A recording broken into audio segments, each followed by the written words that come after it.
Salve, salve família! Quem está falando aqui é Jaime Dico Lopes e você está na radiomixtura.net.br. Sejam todos bem-vindos. A Rádio Mixtura é uma rádio web do extremo sul da zona sul de São Paulo e vem compartilhando com o mundo a troca de conhecimento do dia a dia da nossa querida e amada periferia. Temos a honra de estrear o podcast Mixto Roça na plataforma do Sesc Campo Limpo. Gratidão por essa maravilhosa oportunidade. O tema é agricultura familiar e deserto alimentar da terra à mesa, que dentro dos objetivos do desenvolvimento sustentável, fome zero e agricultura sustentável. É uma série de 3 episódios. Nessa segunda edição, vamos dialogar com Rafa. Ele é agricultor, companheiro da Aline, mestre cervejeiro, e vamos conversar com ele sobre a logística que ele faz do campo à cidade com o da roça. Vamos lá? Até breve! Salve, salve, Rafa, tudo bem? Como que você está? Seja bem-vindo aí na radiomixtura.net.br no podcast Mixto Roça. Salve Dico, salve galera, obrigado pelo convite, é um prazer poder estar aqui compartilhando com vocês um pouco da nossa realidade.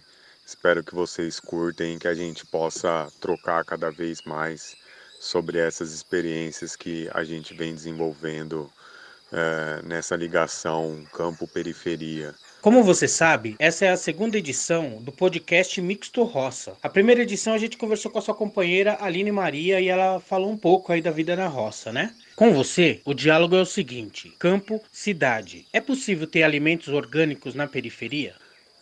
A gente está hoje no que a gente também considera a periferia do campo, né? A periferia do campo exatamente por ela ser vista de uma forma criminalizada, muitas vezes, de uma forma inconsistente e sem incentivos, sem apoio nenhum, né? Hoje é mais caro você plantar orgânico do que você plantar alimentos com veneno, né? Para você plantar orgânico, você tem todo um processo de certificação que o veneno não precisa ter. Então, a gente, quando compra um alimento orgânico, a gente consegue saber exatamente o produto que foi manejado nesse alimento através de um mapa, né, que ele possui no caderno de campo de cada produtor.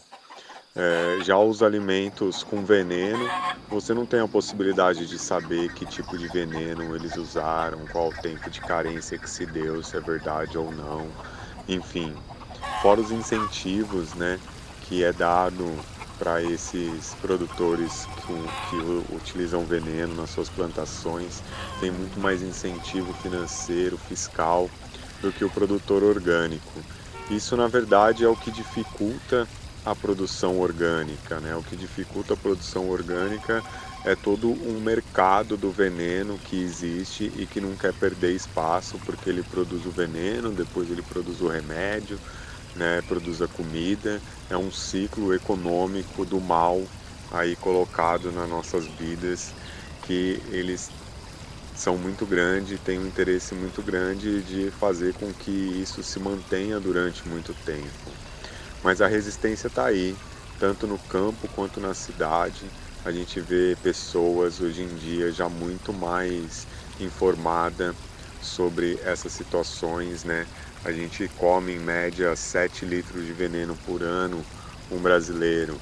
Então você imagina, uma criança de 10 anos de idade já tomou basicamente 70 litros de veneno na vida dela.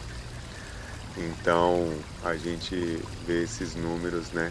Como que eles são grandes e machucam, porque isso é resultado também de diversas doenças, diversos sofrimentos que a gente vê as nossas famílias, principalmente as famílias mais pobres, passar. E é nessa luta que a gente vem fazendo com que cada vez mais seja realidade o orgânico no campo, porque a produção do orgânico, ela dentro de um ciclo agroecológico, ela é muito mais barata do que a produção com o veneno. Porém, a gente tem um problema grande aí, que como a produção é pequena e a demanda é grande, e a logística também acaba sendo muito caro, esse alimento acaba se tornando caro, né? Mas ele se torna caro exatamente por isso, porque tem pouca produção e uma logística que acaba sendo caro, não porque a produção dele é mais cara, né? Então esse é um grande mito aí que a gente quer quebrar. E como a gente produz próximo à periferia, a gente consegue ter uma logística não tão cara e consegue fazer com que esse produto chegue a preços mais acessíveis às periferias. E eu acredito que cada vez mais a gente tendo consciência desses processos e dessas importâncias, a gente vai valorizar cada vez mais a comida. Isso é algo que a gente tem que aprender muito com os nossos povos tradicionais, a importância da comida, né, a importância do plantio, da colheita, dessa relação com a terra, com a nossa Pachamama que nos dá vida, né? A nossa vida é isso, a gente pode não estar ali como as árvores enraizado e parado na terra, mas do mesmo jeito que a terra dá sustentabilidade para a gente ter árvores milenares, a terra dá sustentabilidade para a gente viver a nossa vida, né? Então acho que isso é muito importante, isso vem cada vez mais sendo despertado no nosso povo e a gente vai cada vez mais ter essa demanda por um alimento de melhor qualidade, né? E fortalecendo assim essa relação e cada vez mais tendo mais produtos orgânicos circulando pela periferia, né? De uma forma justa, de um mercado justo e uma relação de parceria. Porque a gente não quer, a gente quando veio para o campo, o nosso interesse não é simplesmente comercializar um produto que a gente produza. O alimento para nós é a desculpa para a gente criar relação com as pessoas, porque a gente acredita que o bem viver está nas relações entre as pessoas, entre os seres, entre a nossa espiritualidade, né? E é isso que a gente vem buscando, assim, esse bem-estar. E a comida, ela tem um papel fundamental quando a gente come uma comida de qualidade, nos potencializando a desenvolver, inclusive a nossa ancestralidade, mas a gente também quer estar junto com as pessoas, né? Então essa é a desculpa, nossa é a comida, mas o que a gente quer é disponibilizar todo o bem-estar do campo para os nossos parceiros, né? Essa parceria para a gente é muito importante, assim. Então é possível sim, meu, é super possível os orgânicos estar na periferia. Eu acho que a gente está num momento de virada estratégica, porque a gente ainda tem pessoas na nossa periferia, nossos avós, nossos pais até, que vieram do campo, que tem uma referência muito importante, com muitos conhecimentos para compartilhar com a gente. E isso faz com que a gente consiga cada vez mais aproximar essa relação da importância da nossa cultura alimentar com o nosso cotidiano, né? Fazendo com que cada vez mais a gente coma melhor. Depois da Aline anotar os pedidos, imprimir essa lista, entregar para você, quais são os próximos passos dados? Então, após a finalização do registro dos pedidos, a gente tem algumas ações ainda que a gente precisa fazer até essa cesta chegar ao nosso parceiro que solicitou, né? Então, a primeira coisa é encaminhar para os nossos parceiros, agricultores e produtores artesanais, os itens que foram, né, comercializados deles, para eles providenciar a colheita e a produção desses produtos que eles vão produzir, colher na quarta-feira e entregar para nós.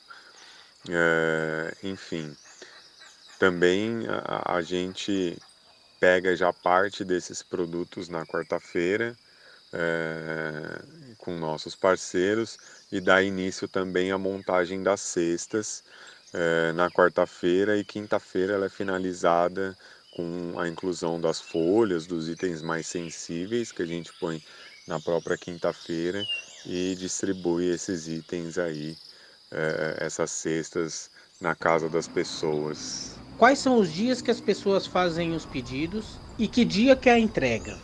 A gente na segunda-feira a gente monta a lista com tudo que a gente tem disponíveis depois de conversar com a nossa rede de produtores e a gente manda a lista para as pessoas. Na segunda-feira as pessoas têm até terça-feira à noite para fazer o pedido.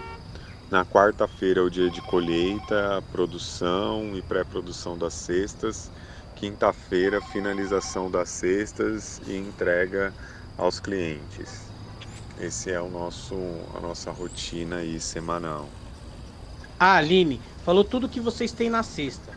Você pode falar os bairros que você entrega da ponte para cá e os bairros da ponte para lá? Hoje a gente tem uma área de atendimento bastante grande, porém a gente vê ela como um corredor, né? Um corredor que sai lá da Guarapiranga, da região lá da Nakamura, e vem passando pelo Jardim Ângela, Jardim São Luís, Capão Redondo, Campo Limpo, Paraisópolis, Morumbi e parte para Butantã, Vila Sônia, Pinheiros, Sumaré, Lapa e Centro, né? Então a gente faz esse corredor aqui, Zona Sul, parte da Zona Sul, Vila Mariana, Brooklyn, e vai subindo a Paraíso e vai subindo até o centro, né? Enfim, esse é um pouco o território de atuação que a gente tem hoje, assim. E são relações muito interessantes, porque independente do território que a gente esteja, né? Na periferia, por exemplo, a gente sabe que existe uma dificuldade grande de encontrar alimentos orgânicos ou mesmo alimentos in natura, né? A gente está tendo uma retomada dos sacolões e desse processo, mas a gente sabe que não é tão fácil encontrar alimentos de qualidade na periferia, diferente da região mais central que se tem. Porém, muitas pessoas acreditam na proposta que a gente leva, que é uma proposta para além do alimento, né? Uma proposta para a gente nutrir não só a nossa barriga, mas nutrir a nossa alma, nutrir o nosso espírito, nutrir a nossa mente, né? Então, são parcerias que as pessoas que nos procuram geralmente passam a conhecer uma oportunidade de estar contribuindo com a melhora da nossa sociedade, né? Não só do alimento no seu prato. A Organização Mundial da Saúde diz que uma pessoa que anda 400 metros para achar um alimento in natura é considerado um deserto alimentar. Então a periferia é um grande deserto alimentar, correto? Acho que a periferia é um grande deserto em muitas coisas, né? Além desse dado que é muito importante, a gente trabalha muito com ele em relação a esse deserto alimentar, mas esse deserto alimentar ele está relacionado à construção de outros desertos sociais que construíram para a gente, né? Então a gente tem um deserto também do conhecimento, da onde vem o nosso alimento, né? São desertos que estrutura uma sociedade da maldade, né? Uma sociedade que quer que cada vez mais a população dependa do uso de químicos, seja ele na sua alimentação, seja ele na sua cura, seja ele no seu veneno, no seu envenenamento, enfim. Então esse deserto do saber é o que nos coloca também a fragilidade de estar num deserto alimentar, porque a gente também consegue ver na periferia de São Paulo muitos quintais produtivos, muitos quintais onde tem uma hortinha, né? Quem tem a possibilidade de ter um quintal, principalmente os mais velhos, a gente vê que esse contato e essa necessidade ainda se faz para essas pessoas que tiveram essas experiências na nossa vida. Então, esse é o grande deserto que a gente passa. Na verdade, é quando a gente tira a oportunidade das novas gerações ter o contato com o campo, ter o contato com a relação da vida e do alimento, né? Acho que esse é o grande deserto aí que colocam nós e que a partir disso a gente passa a ver tudo como outras relações, né? Como por exemplo a relação do dinheiro, né? A gente passa a ter a relação da importância do dinheiro e não da importância do alimento, né? Da vida, né? Então acho que é muitos desertos que a gente ainda tem que alagar para a gente fazer com que se floresça aí uma sociedade mais digna e mais bonita, mais respeitosa a própria, com a própria humanidade, né? Lembrando, nesse mesmo caminho dos 400 metros, é encontrado várias ofertas dos alimentos industrializados. É uma grande covardia. Eu acho que a gente tem que também ter sensibilidade de compreender que as tecnologias, elas também podem ser usadas de forma positiva, né? A gente tem várias tecnologias que nos possibilita a processar alimentos sem tirar os seus nutrientes e sem a necessidade de inclusão de venenos, de conservantes, de coisas que não fazem bem para nós, né? Então, acho que a grande covardia desse processo está na utilização dessas tecnologias para que você faça qualquer coisa que sem importar com o que essa coisa vai causar na nossa sociedade, né? Então esse é mais um descaso aí que se tem do Estado brasileiro, né? Como a gente começou falando, esse descaso em apoiar financeiramente e de outras formas a agricultura orgânica, a agricultura familiar, que é quem produz 90% dos nossos alimentos, né? Lembrando que o grande agronegócio que tanto se fala não são produtores de alimentos diretamente, né? Muito aí está produzindo cana, soja, produzindo coisas que não vão para nossa barriga diretamente, enfim.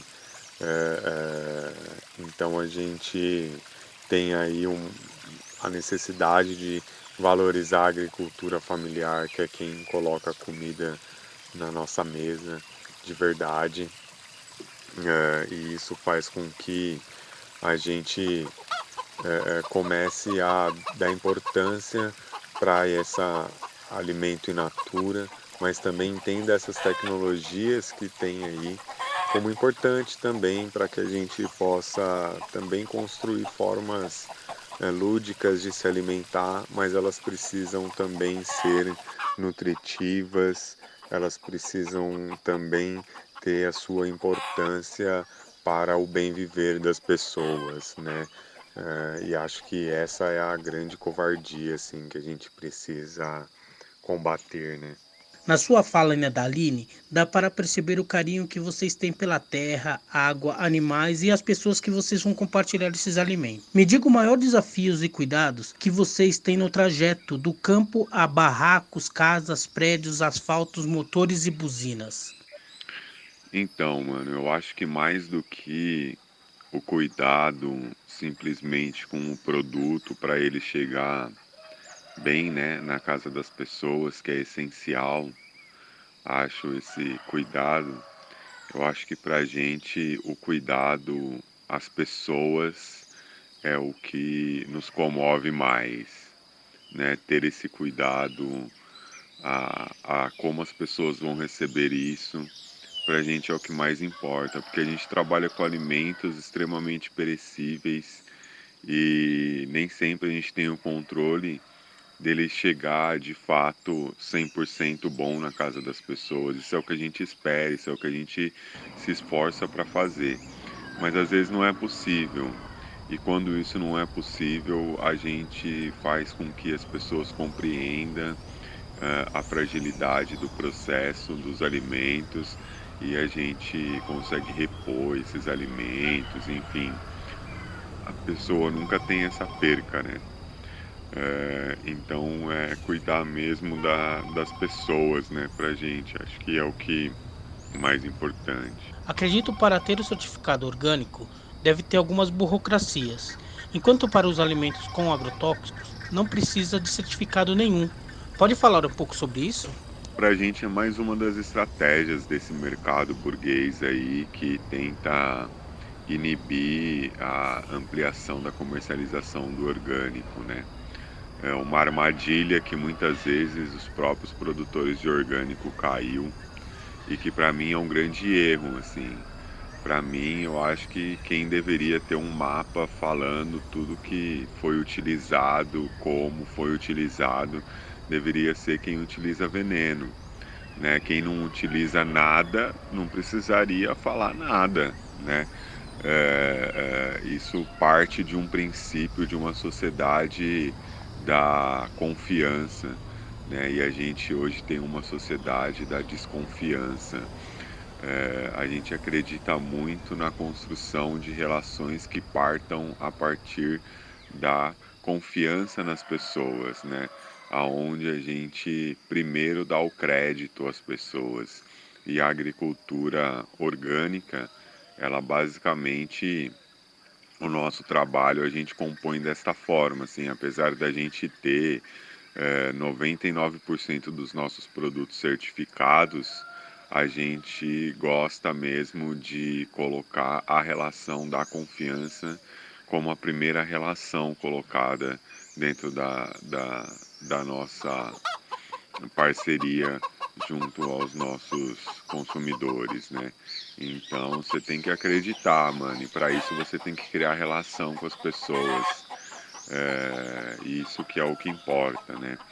Então, pra gente é isso, assim, não tem essa relação de Estado, a gente prefere cada vez mais deixar mais longe, fazer com que as pessoas se aproximem mais, olho no olho, conheçam mais os processos, identifiquem o que é bom para ela, o que não é, e a partir daí consiga tomar suas decisões, porque além de tudo desse processo que a gente considera um processo muito equivocado, a gente sabe que o nosso estado brasileiro é um estado em que a gente não tem a capacidade de acreditar nas suas ferramentas. Então eu prefiro muito mais acreditar num agricultor que está aqui, que diz para mim que não usa orgânico, que não usa agrotóxico, do que acreditar na certificação que o Estado dê para um grande agricultor que diz que não usa, e quando na verdade a gente sabe que a corrupção dentro desse Estado brasileiro é gigantesca e faz com que a gente crie uma descrença em relação a esses selos criados pelo Estado, né? Lembrando que os investimentos públicos, tanto quanto receita, tanto quanto tecnologias, não são investidos nas agriculturas familiares, e sim em grandes produtores, que vai saber qual veneno é colocado nos fertilizantes. Rafa, com todo esse carinho que vocês fazem, qual que é a recepção das pessoas que estão recebendo o alimento de vocês? Para a gente, um dos processos mais gostosos em relação aos nossos parceiros são quando a gente entrega a cesta para eles, pois além do nosso sentimento de estar presenteando uma pessoa, a gente vê como isso é recíproco. As pessoas recebem a cesta como se elas estivessem recebendo um presente, como elas estivessem recebendo algo divino muitas vezes, né? E essa visão não só se dá por conta de ser alimentos, mas por conta das relações que a gente cria muitas vezes. Então isso pra gente é muito maravilhoso, assim, poder compartilhar isso com as pessoas e ver o orgulho e ver o prazer que as pessoas estão tendo em poder também nos possibilitar esse compartilhamento. Na sua apresentação e no diálogo com a Aline, falamos que você é o nosso mestre cervejeiro. Comente um pouco sobre a sua vivência. Quando viemos para o campo, viemos muito atrás da nossa soberania alimentar, de aproximar nossas relações com a terra e com o nosso alimento. E isso fez com que a gente também pensasse na construção das nossas bebidas, né? Também gostamos de tomar uma cerveja, também gostamos de tomar um hidromel, também gostamos de tomar um vinho. E hoje a gente vem também preparando as nossas próprias bebidas. E a cerveja foi a primeira que a gente decidiu compartilhar também com a galera. E hoje a gente tem a cerveja da roça, que a gente faz um processo totalmente caseiro, e utilizamos também a inovação com essa cerveja através das frutas da Mata Atlântica. Então fazemos cervejas frutadas com cambuci, com azedinha, com cataia, com flores, e também fazemos a cerveja com as punks, né? Fazemos cerveja com azedinha, já fizemos cerveja com picão, já fizemos cerveja com lírio, já fizemos cerveja com algumas plantas comestíveis não convencionais aí. E isso pra gente também é muito gostoso porque mostra assim a nossa capacidade de criação a partir dos recursos que a gente tem em nosso território, em nosso quintal, e além de tudo poder compartilhar isso também é muito rico pra gente. Da onde partiu de você fazer cerveja de tantos sabores? Foi uma inspiração ou você arriscou? Quando a gente veio pra roça, a gente veio muito com duas vontades principais, assim, uma de produzir alimento de boa qualidade e compartilhar esse alimento com os nossos queridos, né? E a outra de trabalhar a descolonização alimentar que a gente é obrigado a conviver no nosso dia a dia, né?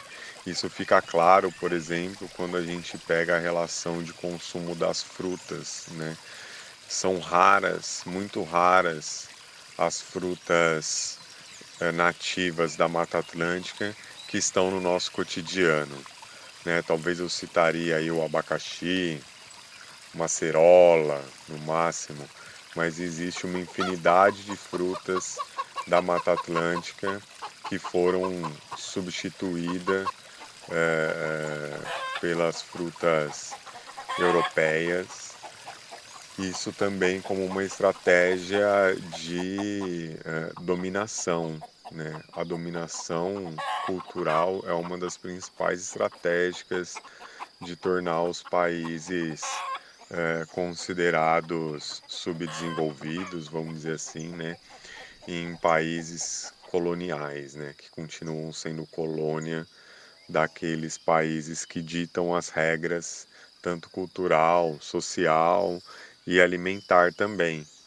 Então a gente tem um grande desafio aí na nossa vida, que é de fortalecer a produção dessas frutas, desses legumes, dessas folhas que a gente considera não convencionais, mas que na verdade muitas delas são da nossa biodiversidade, são da nossa mata atlântica que está em nosso entorno e a gente não conhece, né? Como cambuci, por exemplo, como cabeludinha,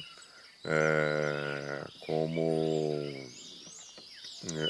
diversas outras que a gente tem e que a gente pode aí ter um trabalho muito interessante no desenvolvimento de produtos com isso, né? O gerivá, o jussara, né? O jussara é o parente da Mata Atlântica do açaí, né? Então lá no norte eles têm o açaizeiro, aqui a gente temos o jussara, que a gente consegue utilizá-lo da mesma forma que se utiliza o açaí, né? Enfim, a gente tem aí cereja do Rio Grande, a gente tem orvalho, a gente tem uma grande variedade de frutas da Mata Atlântica que hoje estão se perdendo, inclusive pouco cultivadas, né?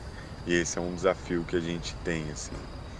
E isso tanto nas frutas como também nos legumes, em outras relações, né? Por exemplo, a diversidade de milho que existe, a diversidade de batata doce que existe, a diversidade de cenoura que existe, né? A gente tem uma diversidade, vamos dizer assim, de paleta de cores na nossa alimentação que a gente pode ter e a gente acaba sempre consumindo o que o mercado nos empurra, né? Então esse é um grande desafio aí para a gente trabalhar e fazer aí usar a cerveja, que faz parte da nossa cultura popular, o consumo da cerveja, como um instrumento de divulgação desses sabores, né? Isso pra gente que nos inspirou, assim, fazer chegar às pessoas essa narrativa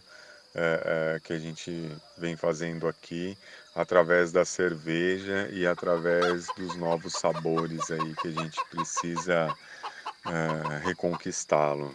Concordo plenamente com a importância da nossa narrativa, até mesmo porque vamos saber um pouco mais da nossa ancestralidade.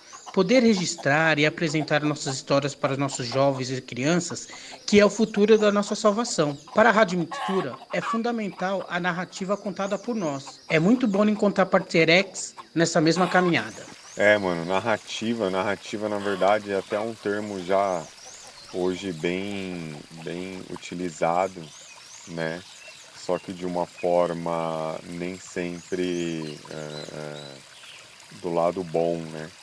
Que na verdade a gente tem a descoberta das construções das narrativas como uma estratégia de domínio também, né? Então a gente tem várias pessoas que utilizam meios para construir narrativas a fim de construir esse processo autoritário, enfim.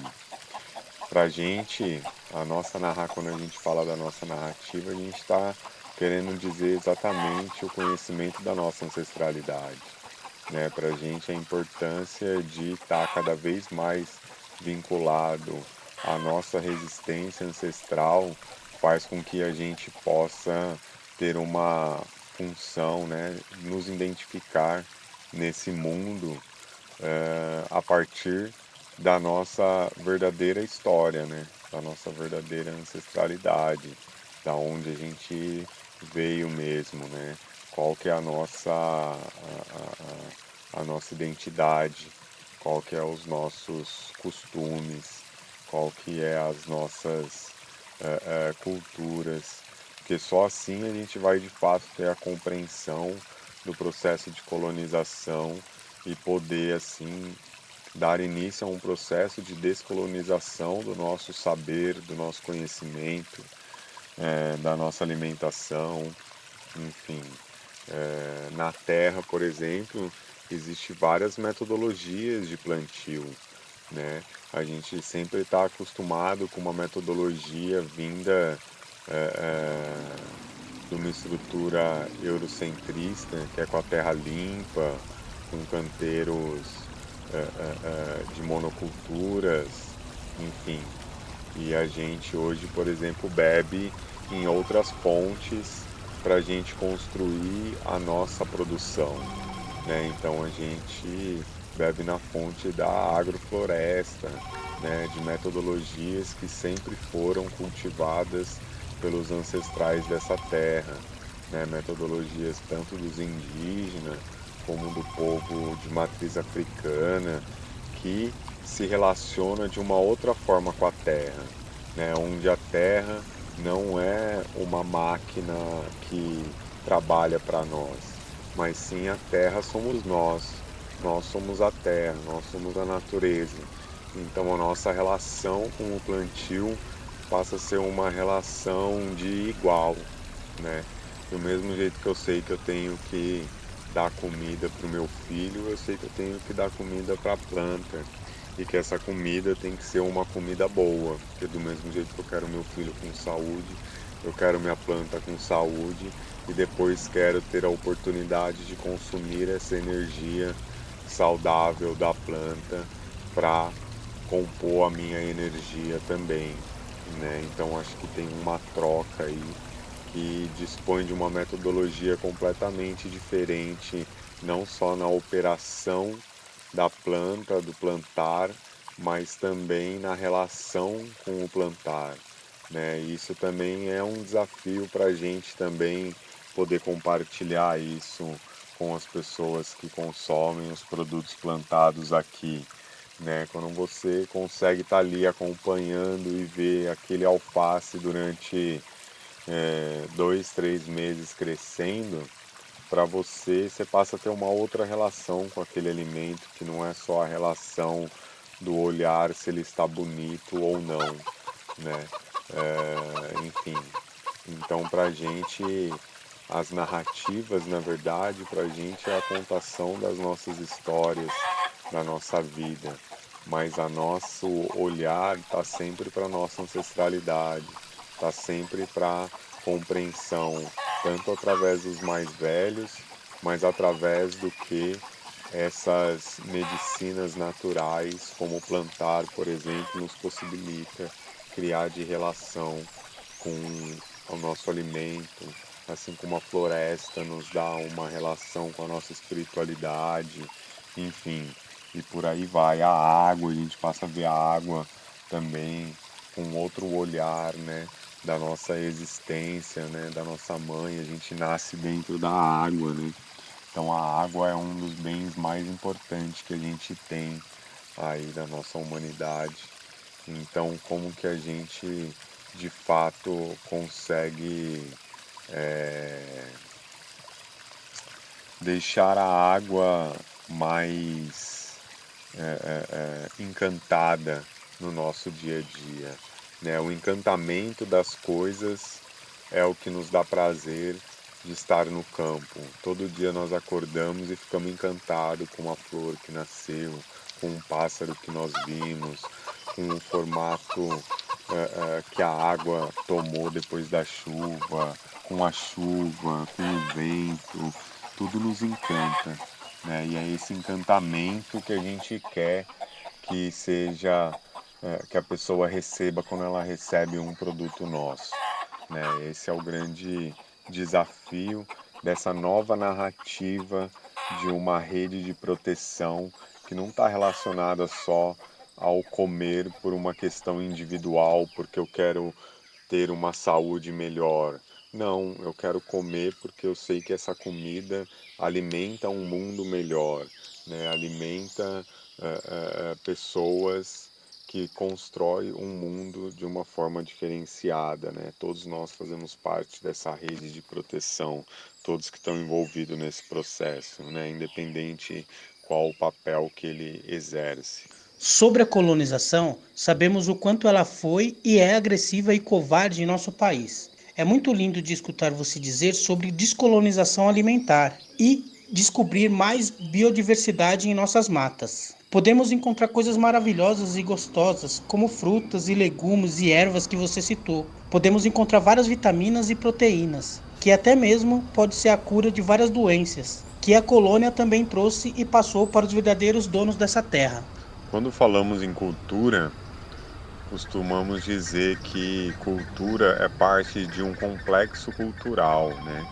Que envolve língua, que envolve alimentação, que envolve vestimenta, que envolve artes, que envolve religião. Tudo isso é o que constrói uma cultura e uma identidade de um povo. E o povo brasileiro ainda precisa reconstruir uma cultura que dê conta da diversidade da composição dos seus povos, né? Um povo composto pelos povos originários, os povos da floresta, os povos de matriz africana e os ciganos que vieram da Europa também com a sua cultura e que trouxeram também muitas coisas interessantes. Porém, o domínio econômico faz com que se tenha a necessidade de um domínio das pessoas também, de um adestramento do modo de vida das pessoas para que essas pessoas possam gerar riqueza e lucro para alguns. Então, Essa é a grande descolonização que a gente entende que a nossa sociedade precisa passar. Uma descolonização aonde nós podemos reconhecer e valorizar as culturas que fazem parte desse complexo cultural que é o Brasil, aonde nós temos que valorizar as línguas indígenas, as línguas de matriz africana, onde temos que valorizar as religiões, os deuses, a natureza, enfim, uma cultura em que a gente precise valorizar a diversidade do nosso povo e não como hoje muitas vezes é pregado a monocultura da cultura, né? Uma cultura apenas de uma forma, como essa forma sendo certo. E quantas pessoas trabalham com você nessa entrega? E quem são elas? Hoje, pela estrutura que nós temos, a capacidade é de atender 120 famílias. Então a gente atende cerca aí de 80 a 100 a 110 famílias por semana, fazendo essas entregas com mais ou menos 5 pessoas, né? São 5 carros que vão para 5 regiões diferentes fazer as entregas. E esses entregadores são nossos parceiros, nossos amigos que estão na luta com a gente aí há muito tempo na construção de uma nova cultura, né? Então são pessoas que a gente conheceu a partir da nossa articulação cultural e que hoje também tem a compreensão da alimentação, da importância da alimentação e da narrativa da alimentação como algo que é essencial para a nossa identidade cultural também. Então são parceiros que somam não só na entrega, mas que acreditam na proposta, que acreditam na narrativa e que acreditam na possibilidade da construção de narrativas e de amigos através da possibilidade da alimentação, né? Vejo que além dos orgânicos, você colocou literatura periférica na lista. Fala um pouco sobre isso. É orgânico também? Nós só trabalhamos com coisas orgânicas, né? Orgânico não só no selo oficial, mas orgânico no que faz parte das relações que a gente vive no nosso dia a dia. Então, tanto os nossos produtores de alimento como os nossos produtores de arte, né, também fazem parte desse organicidade da nossa vida, né? São pessoas que nós conhecemos, que nós respeitamos, que nós admiramos e que nós queremos compartilhar com as pessoas que a gente também quer passar a gostar, a admirar, a compartilhar, a conviver, né? Então,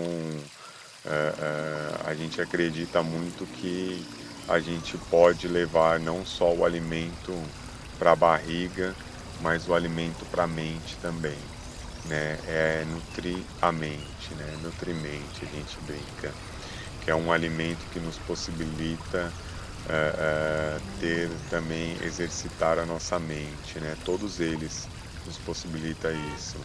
E a literatura periférica, a poesia, a música, as artes no geral, né? São instrumentos que a gente também adora compartilhar com as pessoas, por isso elas compõem também a nossa lista e a gente acredita que cada vez mais a gente poderá compartilhar a produção artística junto com o alimento, porque isso acaba sendo uma coisa só, né? A gente precisa de vários tipos de alimento. A gente precisa do alimento que a gente come, que não dá sustentabilidade para ficar em pé. A gente precisa de alimento para a nossa mente, a gente precisa de alimento para o nosso coração e a gente quer fazer com que a nossa cesta possibilite esses tipos de alimento para as pessoas, né? Acho que é um pouco isso. Rafa, quero agradecer você e toda a família Roça Baitetuba por todo esse trabalho lindo e por ter aceitado esse diálogo com a radiomixtura.net.br. Estamos muito felizes aí de a gente poder produzir esse mixto roça junto com o Sesc. E deixa o seu recado, deixa os seus contatos, manda seu axé aí. Galera, muito obrigado também por poder estar aqui nesse espaço, contando um pouco da nossa história, compartilhando um pouco da nossa vida. Espero que isso inspire vocês também a irem compartilhar um pouco da vida de vocês conosco. A ideia é essa, o espaço é para isso, é para a gente fomentar o nosso bem viver. Então quem quiser é só chegar, estamos abertos, vem conhecer nossa agrofloresta, vem conhecer nossa rede de produtores, vem conhecer nossa família, nossos filhos, Juana, Francisco, Fidel. Vai estar todo mundo aqui muito feliz, tomar uma cerveja com a gente para receber vocês, tá bom? É isso.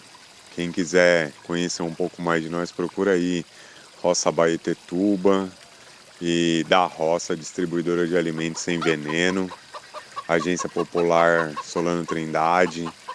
É nóis, tamo junto. Obrigadão, mano. Tamo junto, Mixto Roça. Axé!